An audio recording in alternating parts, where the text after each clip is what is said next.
is Sam the Frugal Hugel Gardener, and this morning we're going to talk about fertilizers.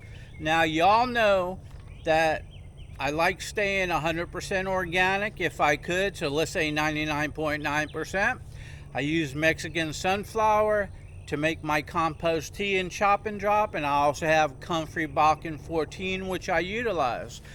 But we're going to talk about fertilization of your banana plants when you go to the store and you purchase fertilizer. Now, there's a few things that you need to look at, but one is you could buy something labeled that says banana fertilizer, but that does not mean it's banana fertilizer, because fertilizer is fertilizer, and I jotted this down, okay? You have your NPK, so just make sure those numbers on your NPK are correct that you want to utilize for your particular area, zone, and soil. The next is you have your minors and you have your micronutrients, so make sure all that's in there. Just don't get fertilizer if it doesn't list minors, micronutrients, and just the NPK, because you want the micronutrients. That's what they want, that's what they need. So we're going to get into measuring. Now, I did this on paper here, 1 teaspoon per gallon. So don't take that for granted and estimate it, because you want to be certain, okay? So in my pocket that I'm reaching for, teaspoon. And not a heaping teaspoon, a level teaspoon. That's what they say, 1 teaspoon. Now, 1 teaspoon is going to be good for 1 gallon. But if you have a 25-pound bag, and that's what I try to get, is the large size. When you go online, you'll notice they have 2 pounds and 4 pounds, $30, $40, $50. Come on, man. If you buy 25-pound bags and above, you're going to get a whole lot better price. But, okay, 1 25-pound bag has 2,270 teaspoons of fertilizer in it. Wow. So, you could either fertilize 2,270 plants or one plant 2,270 times. Yeah, you kind of know what I'm talking about. Well, I just jotted that down. That is a lot of fertilizing you could do with 25 pounds, but you want to be accurate. Don't just get a container that's not a gallon, because it'll throw you off. Don't assume a 5-gallon bucket is 5 gallons, because the top of it is more like 6 gallons, 5 gallons somewhere down there. So what you do is you get something that's marked, which says right there, 1 gallon.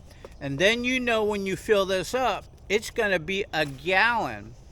Now, you could dilute it a little bit more, 1.25 gallons and stuff, but you don't want to under-dilute it because it'll be too strong.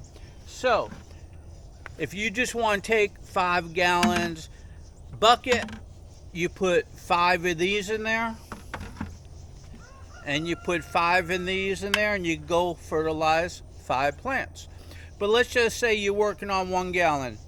1 of these to 1 gallon, shake it up, pour it around your plant, you're good to go. But in my case, I've got like over 800 banana plants. That would drive me nuts just filling up 1 gallon. So over here, the blue barrels are 35 gallons each. I know this because they're marked 35 gallons each. So right there is 70 gallons worth. So I'm going to go ahead and put 35 of these in one, 35 of these in the other. And I don't need this anymore because I could just fill that up. The main thing for me is 35 in each. You get the point. So you just get your bag of fertilizer, you scoop down, you level it off, and you put it in. So I'm going to go ahead and fill those up with 35 each. Give me a little bit. Okay, so I put 35 and 35. I just have to fill it up with water. I have my garden hose here, which is city water. Over there I have my well water, so I'm going to fill it up with well water. But in the meantime, I put a couple inches of city water in there, so it's starting to dissolve because it's water soluble. You don't want to use granular that's not water soluble, because that's the type you sprinkle. You don't mix it up, it's not going to dissolve. Water soluble will dissolve in the water. So right over here, I don't want to stain this, so I'm not going to do it. But basically, if you take one of these, put it in there, fill it up to a gallon or more, you're good to go on your plants. So with that said, let me put some of this stuff away. We're going to take that over, fill it up, and I'll show you what it looks like, the color of it when it's filled up. Okay, so I wrapped up, sealed the top, put the fertilizer in the house. You don't want to leave it out in the humidity because it'll absorb the moisture, and after a while it'll clump up, it'll become a mess. You don't want to do that. So it's in the house, it's wrapped up, it's secure. We'll go over to the well and wrap it up. Okay, so I got my well going. I'm going to go ahead and fill this up with well water. Let some of the stagnant water flow out of the hose first. You know, when the hose sits there, you have a lizard in it, bugs in it, stagnant water, so let some of it run out. I'm just going to put the hose on there and let it fill up. So in the meantime, let me just say that when you fertilize one plant, it's 1 gallon. But we all know most banana plants, you have the one parent plant and you have 2 suckers or more. So for the one plant, you want to put 1 gallon. Even if it has 1 or 2 suckers on it, that's fine. But when you have a mat or a clump that has 10 plants or more, the largest plant you want to look for, because that's the one that's going to fruit first, even though you should have started fertilizing when it was a pup and continued once a month to fertilize, and then as the clump got bigger, those shoot up, you continue fertilizing. But I'm talking about the clump. You take a gallon, you look for your biggest one, because that's going to shoot out the bud, the blossom with the banana fingers, the hands, the rack, you know. So you take your gallon and you put it right in the front of it. It's going to seep down, and the roots from the other suckers around that are going to get it. Take another gallon. You go over to your next large one and do the same thing. So if you have 5 large ones around it, go to 5 of those and put the gallon around it, because the roots are going down and out, and the fertilizer is going to go down and wick around it. I'll show you how I do that as soon as I go ahead and finish filling these up. So I'll get back to you. Okay, so this one's about 1/4 of the way full. I'm filling that up now. I got a PVC pipe. I put it in, I stirred it, I mixed it, I shook it. Do whatever you gotta do. It's already dissolved, but I'm just going like this and making sure it's totally dissolved. And then I'll take this, put that back in there. I'll take this and do the same thing over.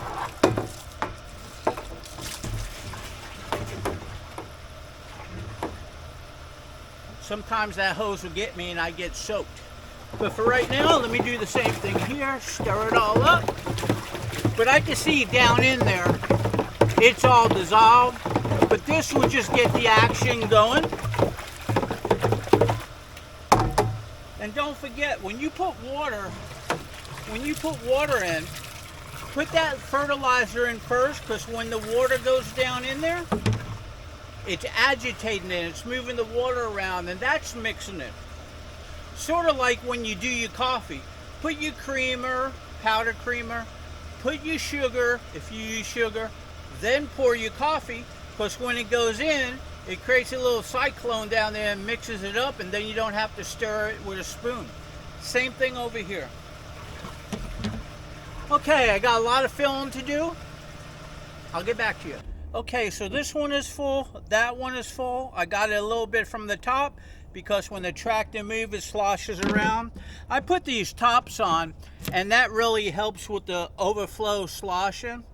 So, but let's talk about what I'm doing here. Now, on this specific application, I'm using a 20-10-20 water soluble. I'm going to go ahead and put it on my clumping plants. I'm going to go ahead and put it on my single plants with 2 pups.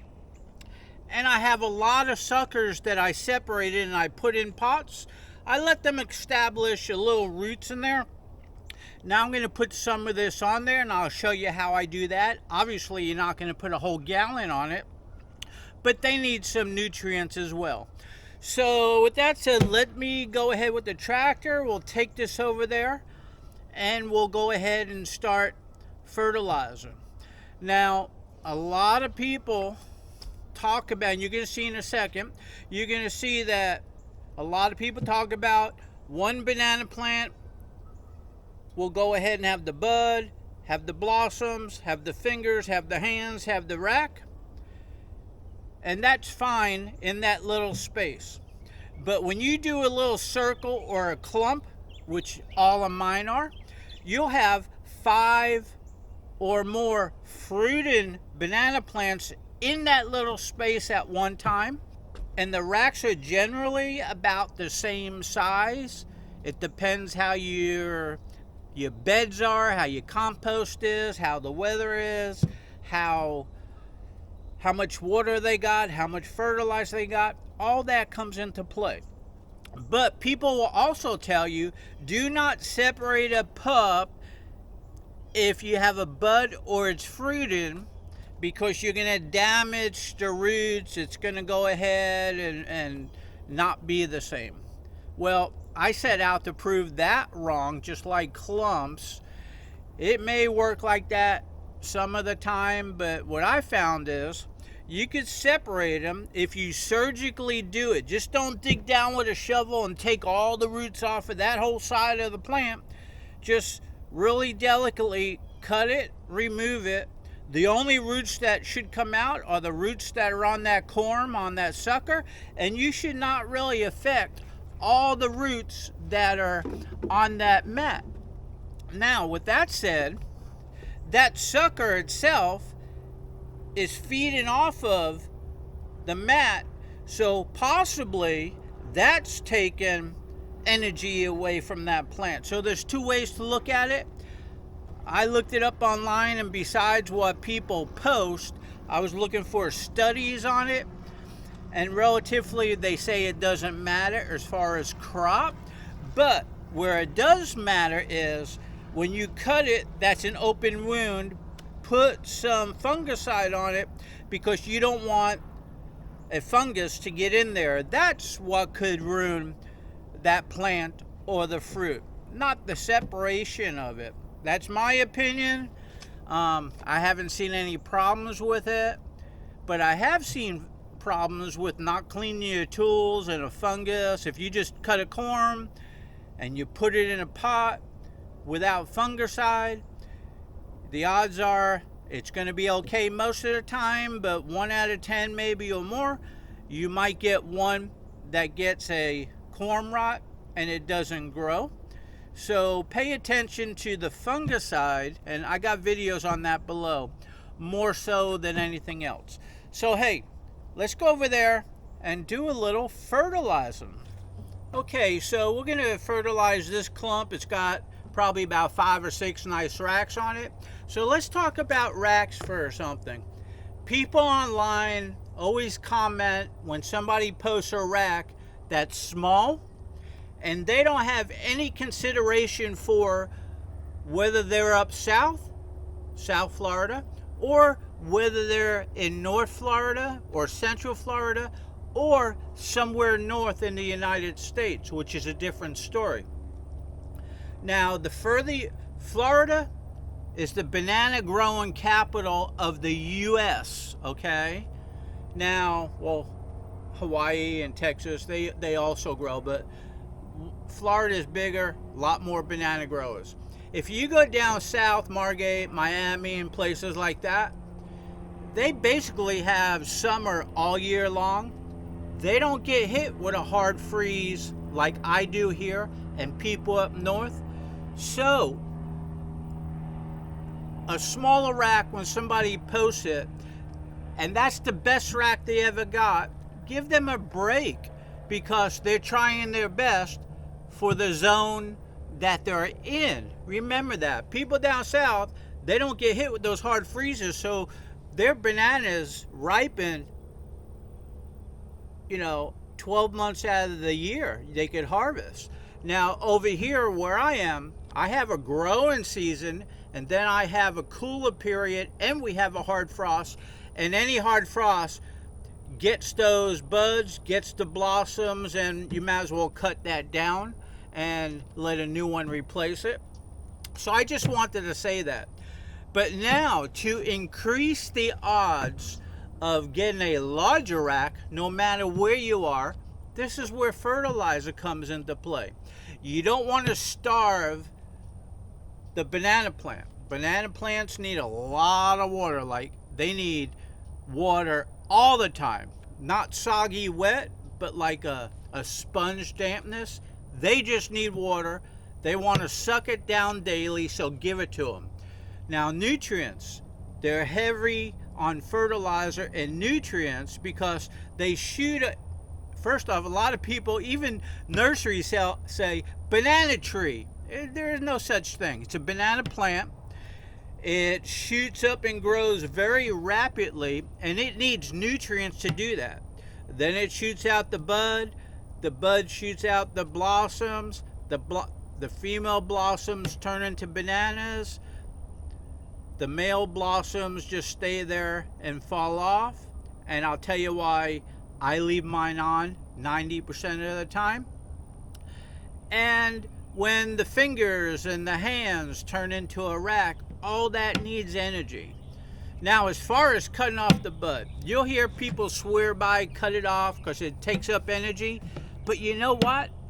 I want to save the bees and the pollinators. So I leave mine on because every male blossom that opens up, there's sweet nectar in it, and the bees are in there, and that's helping the bee population. So I leave it on.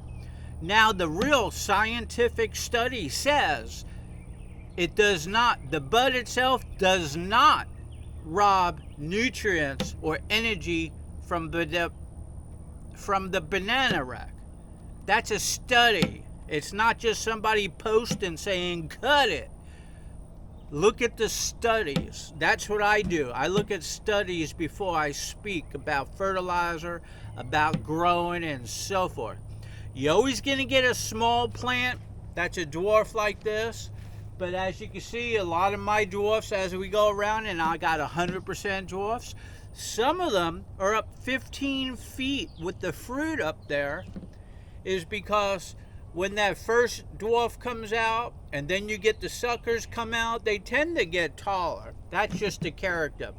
But a tall namwa versus a dwarf namwa, the fruit are the same, except when I see the tall namwas way up there when I go to a friend's house, I need binoculars to see it because it is 20 something feet up. I'm like, holy cow, I'll never see it if there's a problem. I'll never see it when it's yellowing, and when you cut it down, you're bringing down a big tree. I'd much rather have the racks right here, up here. They're easier to remove. That's just me. So anyway, I know I'm talking, so let's just go ahead and just see how I do my fertilizer. And then once I do this, we're going to go over there and do the potted, and that will conclude, because I have a couple hundred to do today. Whew.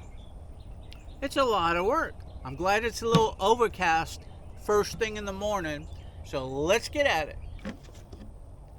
Okay, so using a container, this is under a gallon. but it's a convenient container. It has a wide top. So this is what I use. So every plant that I'm going to do right now is going to get a few ounces less than a gallon, but that's okay.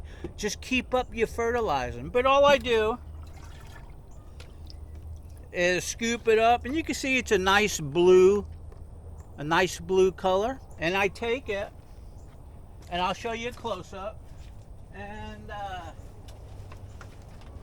you can see right here is a nice rack, but I'm just going to go ahead and go right down over here.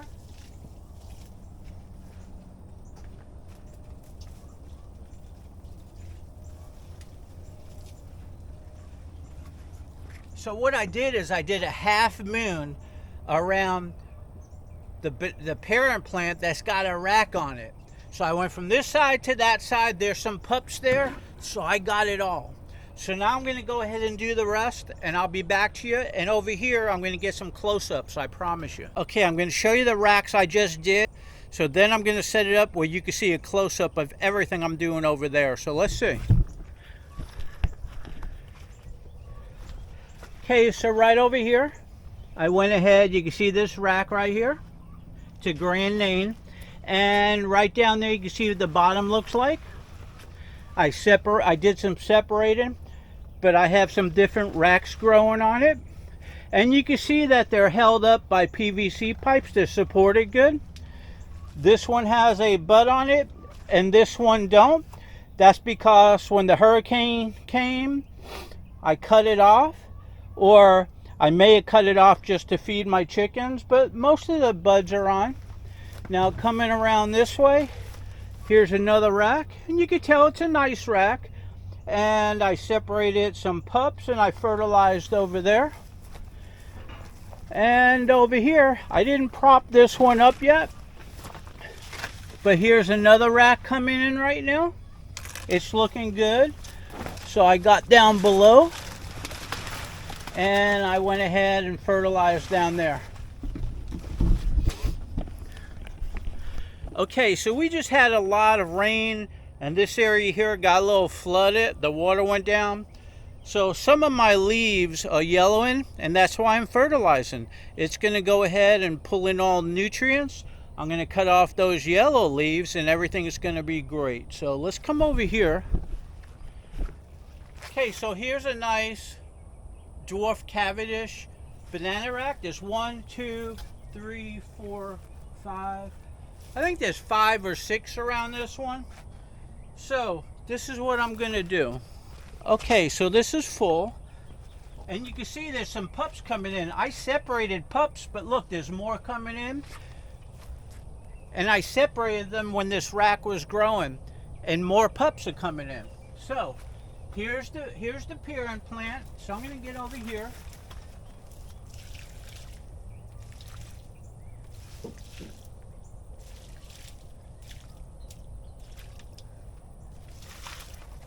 Okay, so I did a half moon, and I threw some up over the bottom of the base. Well, this is also meant so you could do a foliar spray. You could put it in your ejectors. So this is not going to burn your plant. So you could put it on it, but I do a half a moon, and then I put the last little bit on it so it goes down right next to the plant, to the corm itself. Okay, so right over here is another rack. It's got a butt on it. So I'm just going to get right down in here.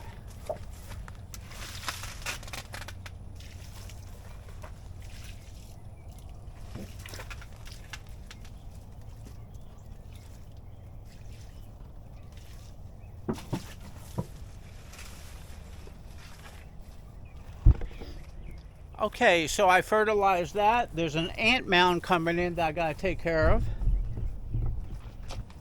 Okay, so I have another container full. So here's another one. So I'm just going to get down in here.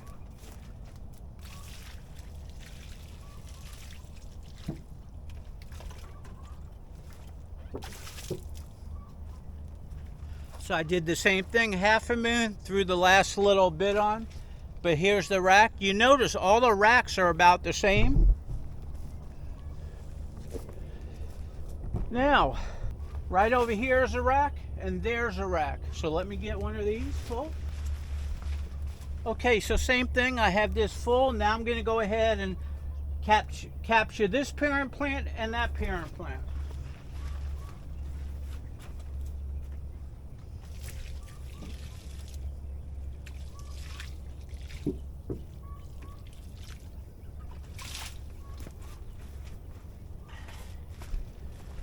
Okay, so I got both of those at the same time. Let me come over here.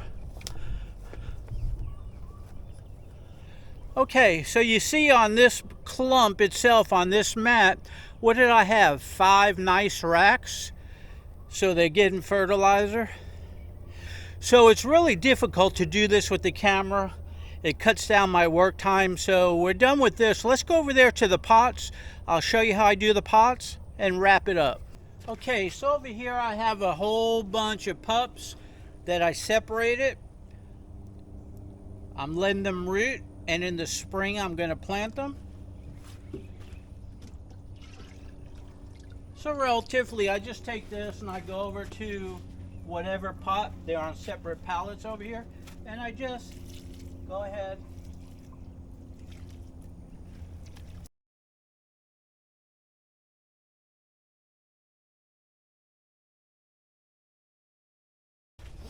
Okay, so basically I just went to each of them this way. I got to do that whole other side. I just poured a little bit on each one. You don't want to overdo it. It's in a little pot. And when I did it, I seen it started coming out of the bottom as well.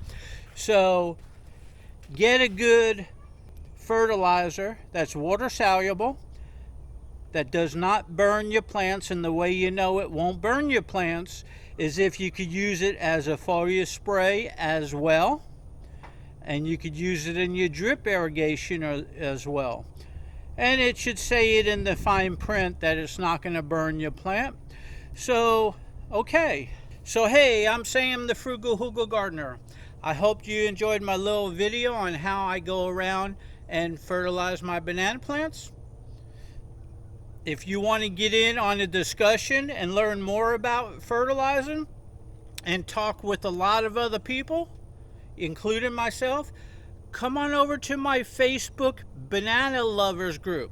It's called Florida Banana Lovers. Or just go down to the link below in the description that's under the video. Click on Florida Banana Lovers Facebook group. It will take you right to the group. Sign up, post photos, ask questions, read all our discussions about fertilizer. It's a big topic right now because I'm doing a from beginning once a month all the way up to fruiting video and post once a month on the topic of fertilizing. And I'm using 5 plants, ladyfinger banana plants that came from one parent plant, so it's a good test. And each one of those 5 I'm fertilizing differently, using a different product. So we'll be able to see on all those 5 the difference between the growth and the rack, hand size, finger size, and so forth. So for that, you got to sign up to the banana group and stick around, because once a month, as you follow the discussion, you'll see the progress, because I'll be posting photos. And we all know it takes about 12 months or so to produce a rack, or to produce a bud and rack and so forth. And we're approaching the winter now. We're in October, so that would even slow things down a little bit. But the good thing about this study that I'm doing, and it's a little test, because normally I'm 100% organic, and I'm going to do this test with the fertilizers that are readily available that you could buy on the cheap. You know, those fertilizers online where you get like 2 pounds or 4 pounds for 40 or 50 bucks? You times that by 25 pounds, boy, that's a couple $100 worth of fertilizer. And over here, a 25-pound bag is like $36, $40. It'll last you, 2,000 something water ends. It's a great way to go. because those banana fertilizers are not really banana fertilizers. They just have the nutrients in it that bananas like. And even though they vary in the numbers, so you have to see what's suitable for you. But hey, give me a like, give me a share. Come on over to my banana Facebook group. I would love to have you. Talk to you soon.